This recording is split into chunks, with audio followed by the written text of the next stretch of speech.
Commander Vectar of the Corinthian Imperial Guard stood on the observation deck of the warship Eternal Vigilance, staring at the station that had become a graveyard for his people's ambitions. Omega Station hung in the void like a defiant fist, bristling with weapons platforms and shielding that had repelled 7 separate coalition assaults over the past 2 standard years. His reflection in the viewport showed what those failures had cost him. The right side of his face was a map of scar tissue, the remnants of an incendiary weapon that had nearly killed him during the 4th assault. His primary left eye was now a cybernetic replacement, glowing with a faint amber light. 3 of his 6 manipulator arms had been replaced with mechanical analogs after the 6th attempt. He was a monument to failed strategies and Pyrrhic victories. "Commander Vectar?" The voice behind him spoke in flawless Corinthian, though the accent was distinctly foreign. He turned slowly, his combat instincts cataloging the newcomer in microseconds. Small, approximately 1.6 meters tall, bilateral symmetry, 2 arms, 2 legs, 2 eyes positioned in the front of the skull, a predator's arrangement. The uniform identified her as human coalition forces, with rank insignia he didn't recognize. "I am Captain Sarah Chen," she said, extending one small hand in the human gesture of greeting. "I'll be leading the assault team for Operation Breakthrough." Vectar did not take her hand. Instead, he accessed his neural interface, pulling up her service record with a thought. What he saw made his secondary hearts sink. "You have been in military service for 5 standard years," he said, his translator rendering his clicking, multitonal speech into flat standard. "You have participated in 9 combat operations. 8 of those were boarding actions against pirates and smugglers. You have never led a major assault against fortified positions." Sarah Chen lowered her hand without apparent offense. "That's correct, sir." "Omega Station has resisted 7 coalition assaults," Vectar continued, gesturing toward the viewport with one of his remaining organic arms. "Those assaults were led by commanders with centuries of combined experience. The Thelkor Siegemaster Dralmoth commanded the 2nd attempt. He had successfully breached 47 fortifications in his career. He died in the first wave, along with 60% of his forces. "I read the after-action reports," Sarah said calmly. "And yet you believe you can succeed where masters of warfare have failed." Vectar's translator couldn't quite capture his tone of disbelief, but the human seemed to understand it anyway. "I don't believe I can succeed, Commander. I know I will succeed. There's a difference." Vectar studied her with his natural and cybernetic eyes, searching for signs of deception, madness, or the kind of bravado that young warriors often displayed before their first real battle. He found none of these things. Instead, he saw something that disturbed him far more: absolute certainty. "Command," he commanded. Sarah moved to stand beside him at the viewport, looking out at Omega Station. "The Zorathian Collective has held that station for 2 years because every species that has attacked it has followed the same basic strategic principles: minimize casualties, preserve force strength, retreat when losses exceed acceptable parameters. Those are good principles, Commander. They're logical. They're how civilized species wage war. And humans do not wage war in a civilized manner." There was an edge to Vectar's question. "No, sir," Sarah said simply. "We don't." Silence stretched between them. Finally, Vectar spoke. "The assault is scheduled for 26 hours from now. I have been assigned as your tactical advisor. Command believes my experience with previous attempts will be valuable." He didn't add that he had argued against this assignment, that he had told the Coalition High Command that this mission was doomed to fail like all the others. "Then you have 26 hours to understand why this mission will be different," Sarah said. "Would you join me in the officers' lounge? I'd like to tell you some stories about my people." "Stories?" Vectar's mandibles clicked in confusion. Captain, I have reviewed tactical data from 7 failed assaults. I have studied the station's defenses. I have memorized firing solutions and weak points. I do not need stories. With respect, Commander, you need exactly that. Sarah turned to face him fully. You need to understand what makes humans different, and the only way to understand that is to know where we come from. Vectar considered refusing. His time would be better spent reviewing deployment schedules, weapon loadouts, and contingency plans. But something in the human's eyes, those forward-facing predator's eyes, made him curious despite himself. Very well, he said, but I have limited patience for fairy tales? For mythology? Sarah smiled, and Vectar noticed she showed her teeth when she did so. Among Corinthians, such a display was a threat gesture. He had to remind himself that humans used it to indicate friendliness. I promise you, Commander, everything I tell you will be documented historical fact, and when I'm done, you'll understand why the Zerafians don't stand a chance. The officers' lounge was nearly empty at this hour. Most of the crew was either on duty or resting before the operation. Sarah led Vectar to a corner table, ordered something called coffee from the synthesizer, and settled into a chair that seemed designed for someone larger. Vectar lowered himself onto a bench designed for Corinthian physiology, his cybernetic arms whirring softly as they found comfortable positions.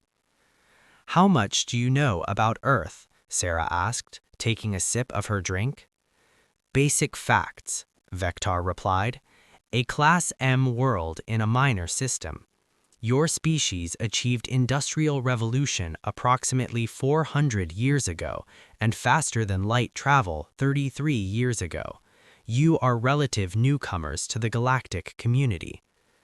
That's all true, Sarah said, but those facts don't tell you anything important. They don't explain why every species we've encountered treats us with a mixture of respect and fear. They don't explain why, despite being one of the youngest spacefaring civilizations, we've been given primary assault responsibility for one of the most heavily defended positions in this sector. I confess I have wondered about that, Vectar admitted. It's because humans are very, very good at one specific thing. We're good at not quitting. We're good at enduring. We're good at looking at an impossible situation and deciding to do it anyway. Sarah set down her cup. Let me tell you about a city called Leningrad. For the next hour, Sarah spoke, and Vectar listened with growing horror. Leningrad, she explained, had been a major population center on Earth during a period humans called World War II, a conflict that had consumed their entire planet. Enemy forces had surrounded the city completely, cutting off all supply lines. The siege lasted for nearly 3 standard years. Let me make sure I understand, Vectar interrupted. The city was completely surrounded, no supplies could enter, and the siege lasted for nearly 3 standard years? Yes. The logical course would be to surrender or evacuate. The citizens of Leningrad did neither. They stayed, they fought. In the first winter, temperatures dropped to -40 degrees. Food supplies ran out. People began to starve. The death toll was catastrophic. How many? Vectar asked, though part of him didn't want to know. Over 1 million civilians died during the siege, most from starvation and cold. The number struck Vectar like a physical blow. The worst military disaster in Corinthian history, the Battle of the Seven Moons, had resulted in 143,000 casualties across both sides. The humans were describing a single city where 7 times that many civilians had died. And still they did not surrender? He asked quietly. No, they ate leather, they ate wallpaper paste, they ate things I won't describe. They burned furniture to stay warm. They turned parks into cemeteries, and they kept fighting. Sarah's voice was matter of fact, but her eyes were distant. When the siege was finally broken, when relief forces managed to establish a supply corridor, you know what the defenders did? Vectar shook his head, his manipulator arms unconsciously curling closer to his body, a Corinthian gesture of distress. They went on the offensive. Soldiers who had been starving for months, who had watched their families die, who had every reason to collapse from exhaustion, they picked up their weapons and attacked the enemy that had besieged them. Vectar was silent for a long moment. This is madness. Yes, Sarah agreed. It was madness. It was also victory. The enemy never took Leningrad. Despite overwhelming force, despite total encirclement, despite conditions that should have broken any rational resistance, the city held. But why? Vectar's primary voice organ produced a sound his translator rendered as frustration. Why not negotiate? Why not seek terms? Why endure such suffering when... Because surrender was unacceptable, Sarah said. Because the people in that city decided that they would rather die on their feet than live on their knees. Because humans, when pushed to the edge, tend to push back. She pulled up a holographic display showing images from human history. "Let me tell you about the Alamo," she said, and began another story.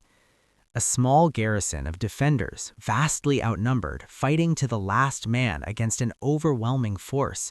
No surrender, no retreat, just fighting until every single defender was dead.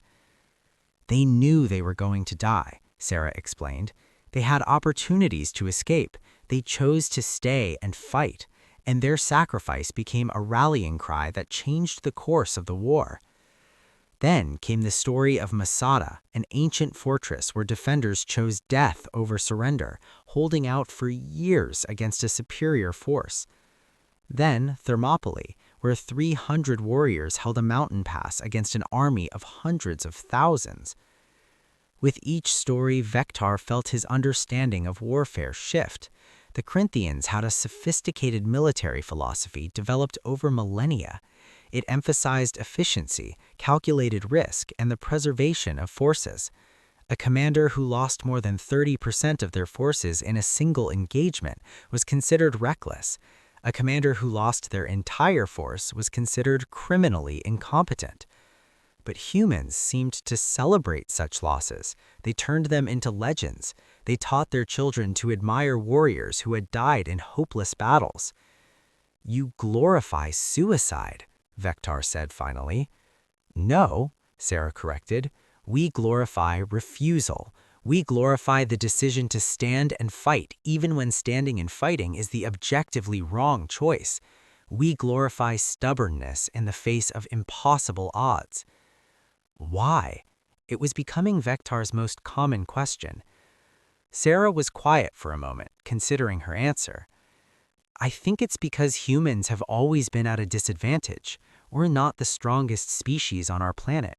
We're not the fastest. We don't have natural weapons or armor. What we have is endurance and stubbornness.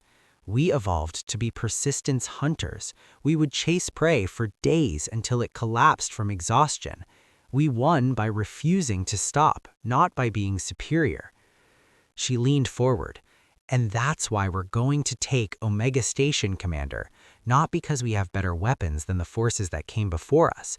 Not because we're smarter or more experienced. We're going to take it because we won't stop.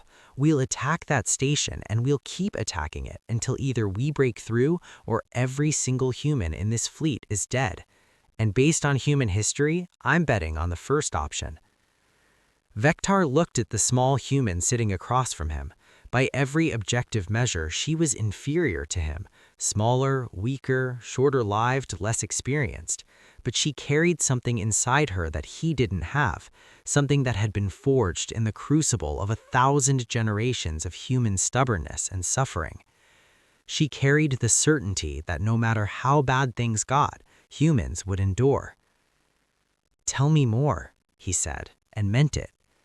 Sarah smiled, that predator's smile, and began to speak about human endurance, about death marches and forced marches, about soldiers who had walked hundreds of miles through hostile territory with broken bones and festering wounds. And Vectar listened, understanding for the first time why the other species in the coalition whispered about humans in fearful tones. It wasn't because humans were strong, it's because they were willing to pay prices that would bankrupt any other civilization. As the station's chronometer marked 18 hours until the assault, Commander Vectar realized that his understanding of warfare had been fundamentally incomplete. He knew tactics and strategy and logistics, but he had never truly understood will. He was about to learn. 8 hours before the assault on Omega Station, Commander Vectar should have been sleeping. His cybernetic systems informed him that his biological components required rest. His cognitive performance metrics were declining. His reaction times were 0.03 seconds slower than optimal. He ignored all of it and returned to the officers' lounge. Captain Sarah Chen was already there, looking over tactical displays. She glanced up as he entered, and something like understanding crossed her face. "Can't sleep either?" she asked. "Corinthians require only 4 hours of rest per cycle," Vectar said, settling onto the same bench he'd occupied earlier. "I have already completed my rest period." Sarah's expression suggested she didn't believe him, but she didn't press the issue. Instead, she gestured to the holographic display floating above the table. It showed Omega Station's defensive grid in brutal detail. "I've been thinking about what you said earlier," she began, "about the 7 previous assaults, about how they were led by experienced commanders with proven track records." She manipulated the display, bringing up casualty figures. The average loss rate before retreat was called was 28%. The highest was 34% during the 6th assault. Vectar's mandibles clicked in acknowledgement. "Those are catastrophic loss rates by any military standard. That you see them as low tells me everything I need to know about human warfare." "They're not low," Sarah said quietly. "They're just not final." She dismissed the tactical display and pulled up something else. An old image rendered in primitive 2-dimensional format. It showed a wooden ship trapped in ice, surrounded by endless white emptiness. "I want to tell you about a man named Ernest Shackleton," Sarah said, "and I want you to understand what humans mean when we talk about endurance." The story she told seemed impossible. Shackleton had been an explorer, leading an expedition to Earth's southern polar region aboard a ship called the Endurance. The ship had become trapped in ice and was slowly crushed. 28 men were stranded in one of the most hostile environments on Earth, thousands of kilometers from civilization with limited supplies and no way to call for help. This was before faster-than-light travel, before computers, before most modern technology. They had wooden boats, canvas tents, and whatever supplies they could salvage from the ship. "They died," Vectar said. "It wasn't a question. No one could survive such conditions." "No," Sarah said. "They all lived, every single one." Vectar's cybernetic eye whirred as it focused on her, searching for signs of deception. "Impossible." Shackleton led his men across the ice to a desolate island. Then he took 5 volunteers and sailed a tiny boat across 1,300 kilometers of the most dangerous ocean on Earth to reach a whaling station. The journey took 17 days through storms that should have killed them a dozen times over. When they reached land, they still had to cross a mountain range that had never been traversed before. And they did it, all of it. And then they went back and rescued the men they'd left behind. Sarah pulled up more images. Men with frost-covered beards, faces worn by exhaustion and exposure, but alive. Not a single man was lost. Shackleton kept them together, kept them moving, kept them hoping for almost 2 years in conditions that would kill most species in days. "What kind of commander was he?" Vectar asked. "What military training did he have?" "He was an explorer, not a soldier. His training was in navigation and leadership, but he understood something fundamental about humans. We can endure almost anything if we have a reason to endure and someone who refuses to let us give up. Vector processed this. Your species has a capacity for suffering that exceeds any rational survival adaptation. It's not about capacity for suffering, Sarah said. It's about refusing to accept that suffering means defeat. She changed the display again. Let me show you how we train our soldiers. What Vector saw on the screen horrified him. Humans in training programs that seemed designed to break them rather than build them. Recruits forced to stay awake for days at a time while performing complex tasks. Soldiers carrying enormous weights across vast distances. Training exercises in extreme heat, extreme cold, underwater, in thin atmosphere, in every hostile condition imaginable. This is torture, Vector said, flatly. It's selection, Sarah corrected. These are our special operations forces, the elite. About 75% of candidates fail to complete the training. The ones who succeed aren't necessarily the strongest or the fastest. They're the ones who refuse to quit. She pulled up footage of something called Hell Week, a period where human candidates for special operations were subjected to nearly constant physical and mental stress, with minimal sleep and food. Why? Vector asked. What purpose does this serve? You are damaging your own soldiers before they even enter combat. We're teaching them that their limits aren't where they think they are, Sarah explained. When a human thinks they can't go on, they're usually at about 40% of their actual capacity. We train that out of them. We teach them to ignore the voice in their head that says, stop.